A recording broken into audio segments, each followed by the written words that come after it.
यहाँ उपस्थित सभी गणमान्य अतिथि और हिंदी प्रेमियों, देश विदेश से आज हमारे साथ ऑनलाइन जुड़े सभी महानुभावों, विशिष्ट अतिथियों, भाइयों और बहनों, आप सभी को एक बार फिर स्वागत और मेरा अभिवादन, सादर प्रणाम।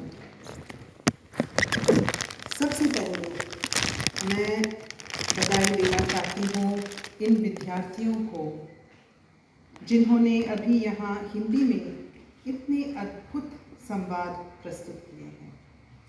एक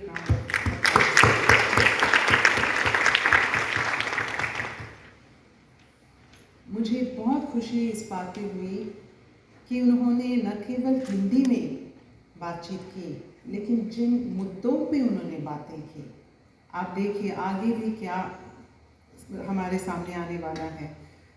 इन विषयों को देखिए। सदा खुश रहें, दयालु व्यक्ति संसार का श्रेष्ठ मानव है, आत्मरक्षा, हम साथ चलें, मन का संकल्प हो अटल, आइए जीवन में बनाएं एक संतुलन, उचित समय पर सही संकल्प। ये न केवल भाषा के बारे में है, लेकिन एक आदमी के विकास के लिए, समाज के परिवर्तन के लिए मैं मानती हूँ एक बहुत बहुत महत्वपूर्ण विषय है। और इसीलिए मैं एक बहुत बड़ा धन्यवाद देना चाहती हूँ इस कार्यक्रम के संकल्पन के लिए, आयोजन के लिए डॉक्टर माधुरी रामधरी जी को।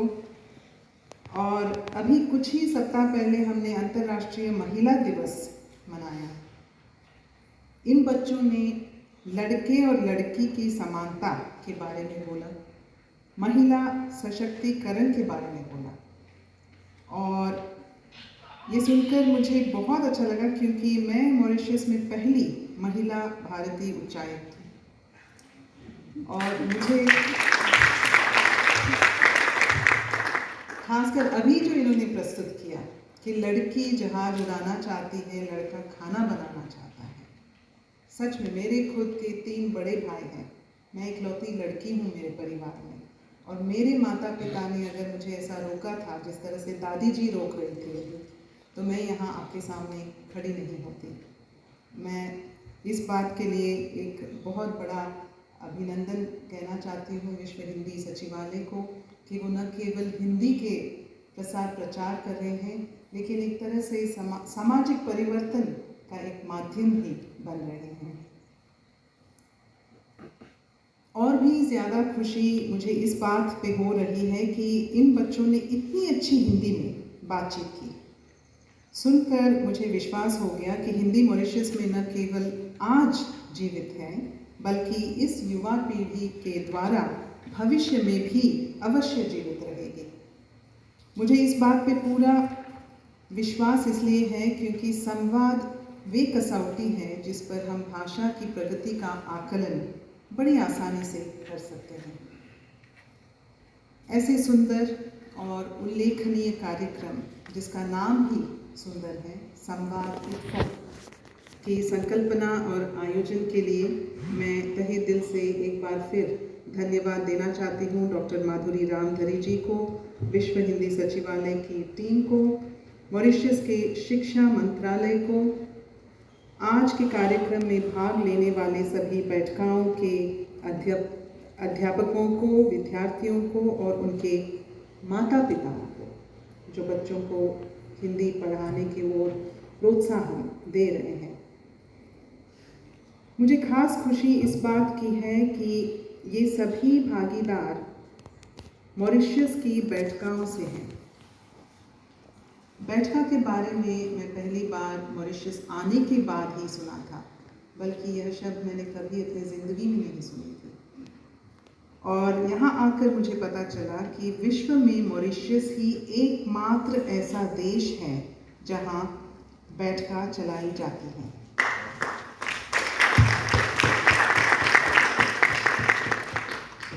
कई देशों में हिंदी मंदिरों में सिखाई जाती है, लेकिन मॉरिशस की बैठका तो स्कूलों, कॉलेजों के हिंदी शिक्षण के अनुपूरक संस्थान है। एक सप्लीमेंट्री इंस्टीट्यूशन है अपने आप में। अभी जो फिगर्स माधुरी जी ने बताई वो सुनकर मैं खुद हैरान हो गई। I think Mauritius is the only country in the world to have this unique institution. पूरे विश्व में एक अनोखी संस्था है ये। भारत और मॉरिशस के बीच एक अनूठा बंधन है ये।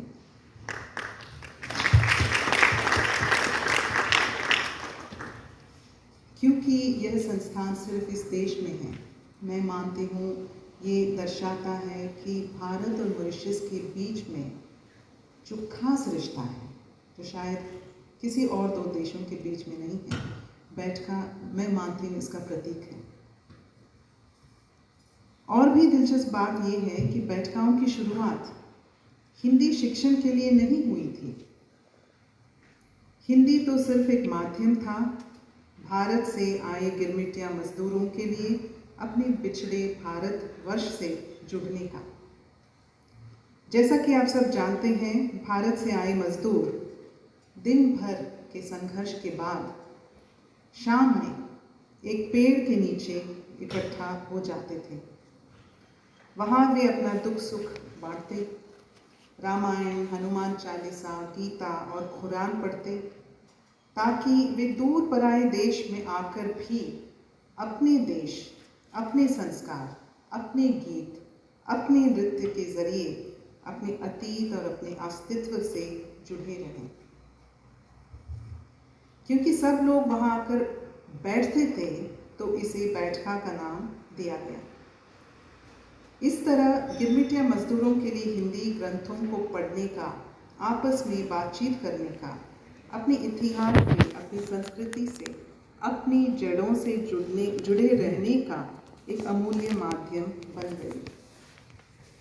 हिंदी उनकी अस्मिता बन गई। धीरे धीरे गिरमिटिया मजदूर के जीवन में परिवर्तन आने लगा। वे अपने संतान को शिक्षित करने लगे और इस तरह भारतीय संस्कृति और हिंदी से नाता जोड़े रखने के लिए बैठकाओं में बच्चों को हिंदी पढ़ाई जाने लगी। ये अत्यंत प्रसन्नता की बात है कि मॉरिशस में हिंदी की पढ़ाई प्राथमिक स्तर से ही शुरू हो जाती है और आज तो यहाँ विद्यार्थी हिंदी में पीएचडी भी करने लगे हैं। भारतवंशियों ने यहाँ आज बहुत प्रगति कर ली है। आप सब जानते हैं वे आज अच्छे पदों पर बड़े पदों पर काम करते हैं आज। परंतु आज जिस तरह पश्चिमी सभ्यता हम सब पर हावी हो चुकी है, हमारा अपनी जड़ों से जुड़े रहना, अपनी अस्मिता को बचाए रखना और भी अधिक आवश्यक हो गया है। और इसमें भाषा और संस्कृति की अहम भूमिका है।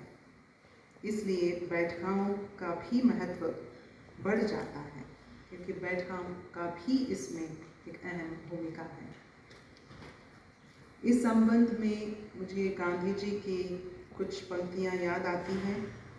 ये अंग्रेजी में है। I don't want my house to be walled in on all sides and my windows to be stuffed. I want the cultures of all lands to be blown about my house as freely as possible. But I refuse to be blown off my feet by any. बहुत सुंदर है ये संदेश।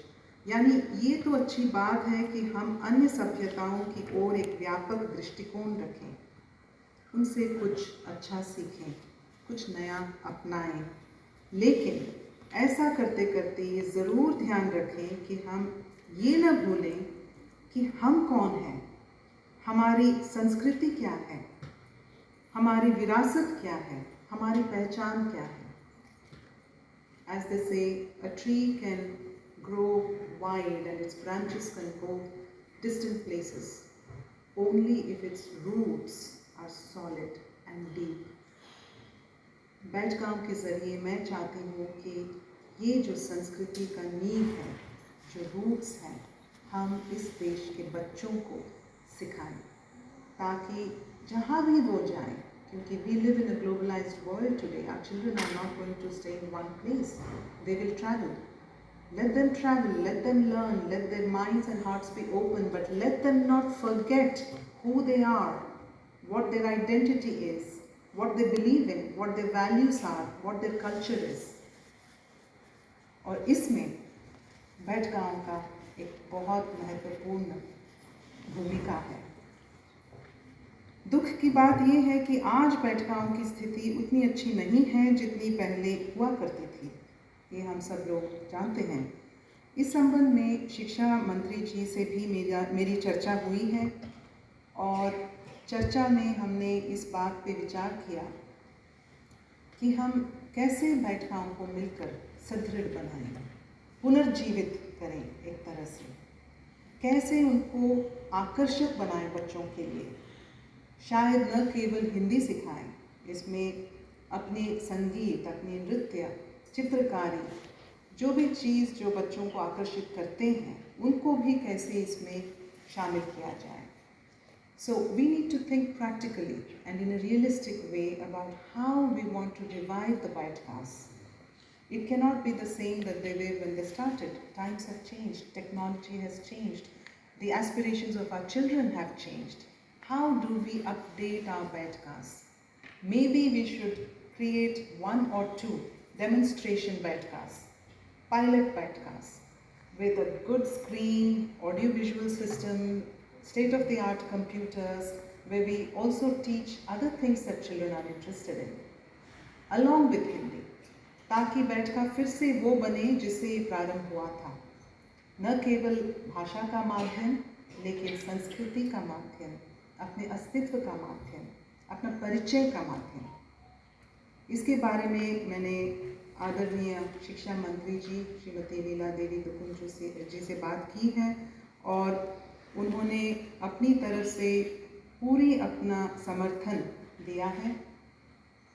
और हमने ये भी सोचा कि एक समिति बनाएं हम इस मुद्दे के लिए, बैठगांव के पुनर्जीवन के लिए, समृद्धि के लिए। और इस समिति में हमने सोचा कि विश्व हिंदी सचिवालय की उप महासचिव सदस्य होंगी, हमारे उच्चायुक्त में हिंदी एवं संस्कृति के अधिकारी भी होंगी, ICCR की हिंदी चेयर और मॉरिशस के शिक्षा मंत्रालय से भी सदस्य शामिल होंगे। यह समिति बैठकाओं के सुधार के प्रति पूरी तरह समर्पित रहेगी। मुझे आशा है कि साथ मिलकर हम बैठकाओं को पुनर्जीवित कर पाएंगे। हम चाहते हैं कि बैठकाओं को उनके प्रारंभिक रूप में ला पाएं, ऐसी संस्था के रूप में जिनका उद्देश्य केवल हिंदी पढ़ाना न हो, बल्कि ऐसी संस्था जिनके माध्यम से प्राचीन भारतीय ज्ञान, आध्यात्मिकता, संस्कृति और अपनी विरासत के अमूल्य पाठ भावी पीढ़ियों तक भी पहुँचे। मेरा मानना है कि आज दुनिया को इन सब की ज़रूरत पहले से भी कहीं ज़्यादा है। हम न केवल मॉरिशस के लिए ये काम करेंगे, ये बच्चे कल जब बड़े होंगे अन्य देशों में काम करेंगे, यही मूल्य अपने साथ ले जाएंगे।